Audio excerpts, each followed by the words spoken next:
Good morning, Philippines. And around the world. I'm Anna Christian Gore. And I'm Christian Dale. Welcome to the local news. We'll update you with the latest and hottest news from our beloved country. only on One News PH from TCWD. Today we are going to talk about the global citizenship, and here for the headline.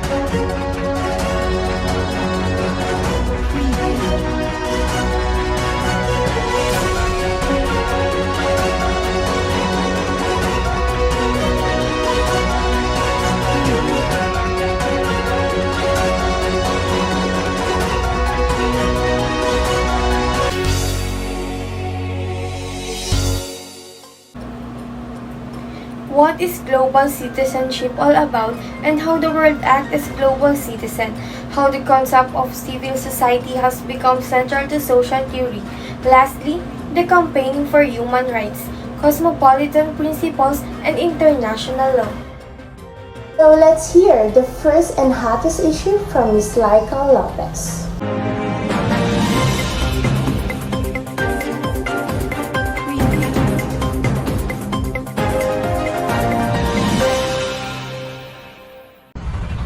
Thank you, Anna Krishna. As you all know, global citizenship means an awareness of the interconnectedness among people, societies, and environments around the globe. It emphasizes responsibilities and contribution to a global society and economy. Also, the word citizen was typically an intellectual who traveled widely, met, and corresponded with intellectuals in many countries and advanced cosmopolitan views. Since 1945, the global citizen is usually pictured as the activist on transnational social movements. Mass tourism, which often shields people from the society they are visiting, has nothing to do with increasing international understanding and may harmful effects on the environmental and local culture. However, there are travels that are seen as a means of promoting international understanding, like exchange between school children. The image of wandering scholar is still part of a cosmopolitan views of the world of learning. It is also encouraged by governments to promote friendly relations between countries. In the beginning of the 21st century, there was a development of informal networks and formal transnational organizations. These organizations pursue professional or social interests that have become an important feature of international politics. The existence of translational association does not necessarily mean that those involved are acting as a global citizen, because in many cases, they are basically promoting their own particular concerns. Those who belong to these organizations meet in international conferences to share their ideas and to call for states and international law to respect their rights to copyright and to an income from their writing. Campaigning to transnational organization is committed to a global cause. The number and the importance of voluntary bodies opposing oppression or expressing practical solidarity with the suffering in other parts of the world also grew significantly in the 20th century. Many people around the world are making links across national frontiers to demonstrate support for cosmopolitan ideals.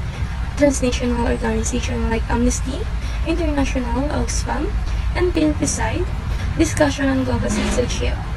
Transnational movements usually involves political lobbying and protests. Sometimes they encompass a more extreme form of resistance.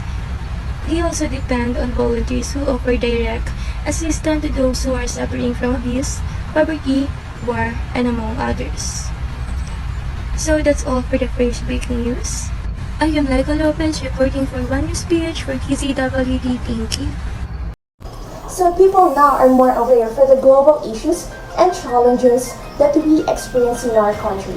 Global citizenship helps us to use our citizenship to improve ourselves and to know our social responsibilities in this country. That's right, Anna Chris. So up next, the concept of global civil society, right after the advertisement.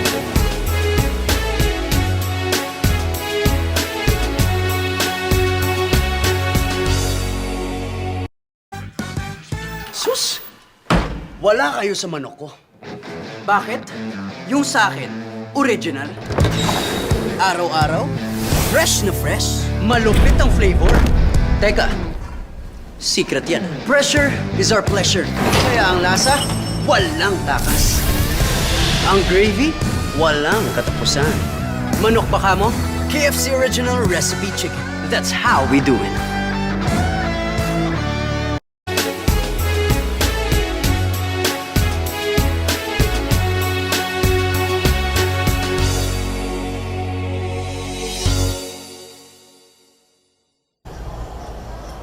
So let us now begin the concept of global civil society from Mr. Jobert Libra.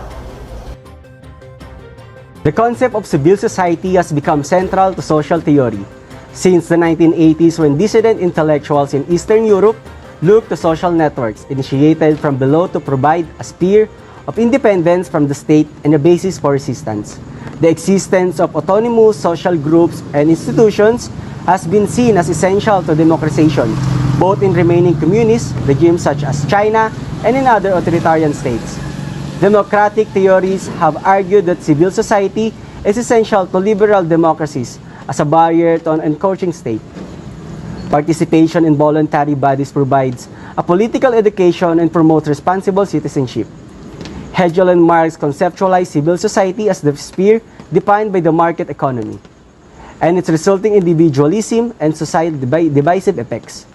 But most theories of civil society see it as a distinct from both the state and the economy. Civil society also suggests very informal links, whether between neighbors or fellow enthusiasts of a particular hobby. The implications of global civil society must depend on how it's defined and on the comparative economic and the political power of groups within it. Global civil society possess a direct challenge to states when groups within one country ignore or oppose official policies to create links with citizens in another country. That is all for the concept of civil society. I am Jobert Libra reporting for One News PH for TCWD. Thank you, Mr. Jobert Libra, for the informative news. So let's hear the campaigning human rights, cosmopolitan principle, and international laws when we come back after this short advertisement.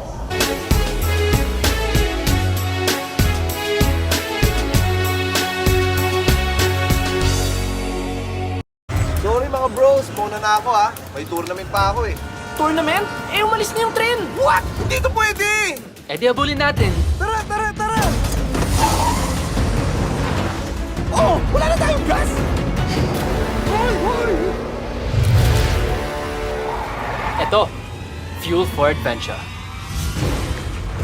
Naku, abot ba ako nito? Uy, yun na!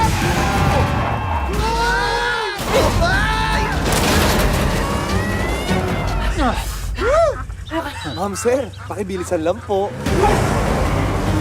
Hindi na natin maabutan! Akong bahala.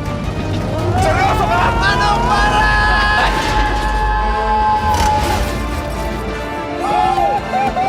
Wow! Anong sabi ko sa'yo? Fuel for adventure!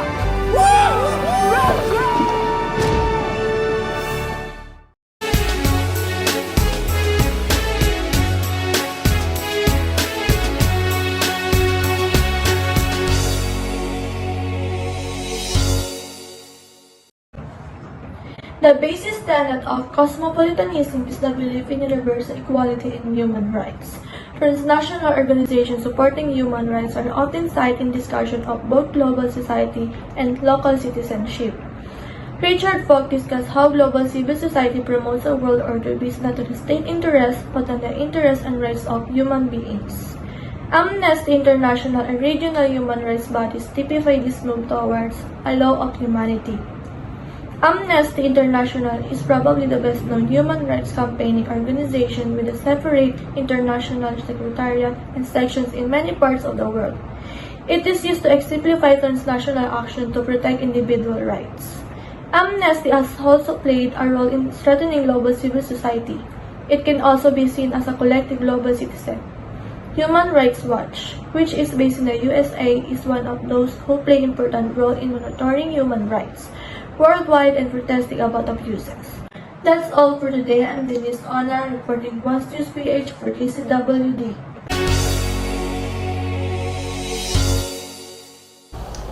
So this is the end of our news report. I hope that you learned something and somewhat it enlightened your mind to the hottest and latest news from One News PH.